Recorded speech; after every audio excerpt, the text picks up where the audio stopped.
हनुमान की पुकार, पुरालंका की कथा। धीमी रहस्यमयी पृष्ठभूमि ध्वनि, हवा की फुसफुसाहट, मंद जल प्रवाह।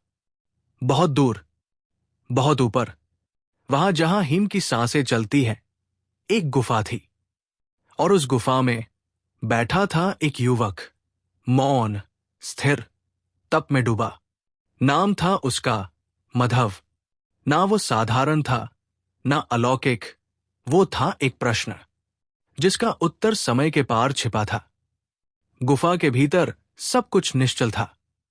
बस दीपक की लौ कांपती थी, जैसे किसी अनजाने भय में। और तब एक बूंद गिरी, फिर एक और तभी गुफा की दीवार हिली। दरारों की धीमी आवाज, पत्थर दरकते हुए। दीवार चीरती हुई जल की एक पतली धार निकली, गर्म, चमकती हुई। और उस जल में मधव को दिखाई दिया एक मार्ग, एक स्वप्न, एक वानर, लाल आंखें, कंधों पर गदा, और केवल एक वाक्य, प्रकाश को अंधकार में ले जाना होगा। तू भेजा गया है, उठ। मधव ने आंखें खोली। उसकी छाती पर एक गदा का निशान था, राख से बना, पर जलता हुआ। उसे याद आया अपने गुरु का वचन, जब बुलावा ऊपर से होगा, रास्ता नीचे से निकलेगा। उसने माला उठाई, कमंडल थामा, और पहली बार अपने तप का उद्देश्य समझा। नौका पर बैठते समय पीछे उसने देखा, गुफा मिट चुकी थी। अब सिर्फ अंधकार था, और उस अंधकार के भीतर एक द्वीप ने मधव को पुकारा, जिसका नाम इतिहास से मिटा दिया गया था, पुरालंका। मधव की नौका जैसे ही गुफा से बाहर निकली, एक अजीब सा आकाश दिखा।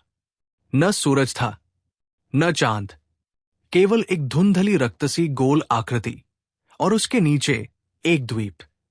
हर पत्ता वहां कांपता था, मानो पेड़ भी वहां प्राण छोड़ चुके हों। और उस द्वीप के बीच में था एक किला। गांव पहुंचा, झोंपड़ियां थी, पर जीवन नहीं। सांसें थी, पर शब्द नहीं। देविका, तुम यहां क्यों आए हो? मधव, मुझे किसी ने बुलाया है, मुझे रास्ता दिया गया है। देविका, रास्ता? यहां कोई नहीं आता, यहां से बस चीखें लौटती है। देविका ने बताया कि इस द्वीप का स्वामी है कुबेल, रावण का वंशज। हर पूर्णिमा को वो एक बलिदान मांगता है, और जो चुना जाता है वो फिर नहीं दिखता। और तभी शंखनाद। कुबेल के सैनिक, लोहे की बख्तर में, आंखों में अंधकार लिए और हाथों में अग्नि से जलते भाले, उन्होंने मधव को देखा, और बिना एक भी शब्द बोले लपके मधव को एक पुराने मंदिर में बांधा गया। मूर्ति एक वानर की आकृति, जंजीरों से बांधी हुई थी, जैसे किसी ने उसे कैद कर रखा हो। रात के तीसरे प्रहर में मूर्ति कांपी, और फिर उसकी आंखें खुली। नहीं, वास्तव में नहीं, पर मधव ने देखा, अभी नहीं समाप्त हुआ।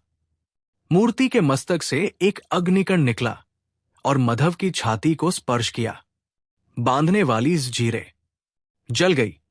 उसने अपनी हथेली खोली, वहां एक गदा की आकृति उभर चुकी थी। अब वह पवन पुत्र का वाहक था। मधव उड़ रहा था। हनुमान जी की कृपा थी। कुबेल का किला धुएं में ढका, सोने में जड़ा, अहंकार का महल था। कुबेल, आ गया तू? हां, पवन के पिल्ले, मैं रावण की चिता से जन्मा हूं। और तू मुझे रोकेगा? मधव, तेरे रक्त में केवल आग है, पर मेरी सांस में उसका नाम है, जिसने समुद्र भी पार किया था। गदा उठी और आकाश गूंजा। पहला प्रहार, दीवार टूटी। दूसरा, कुबेल हिल गया। अंतिम प्रहार, वज्र की तरह, और कुबेल जल गया। उसकी देह आग बनकर बिखर गई। किले की ऊंचाई पर खड़ा मधव अब युद्ध की नहीं, शांति की मूर्ति था। गांव वालों ने उसे प्रणाम किया।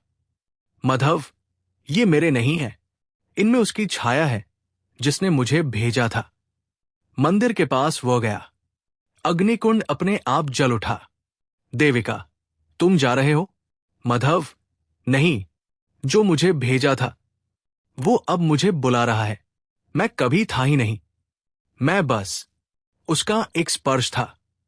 अग्निकुंड में प्रवेश करते ही सब शांत। अग्नि बुझ गई और वहां एक नई मूर्ति उभरी, हनुमान जी की। उनके चरणों में एक तुलसी माला थी।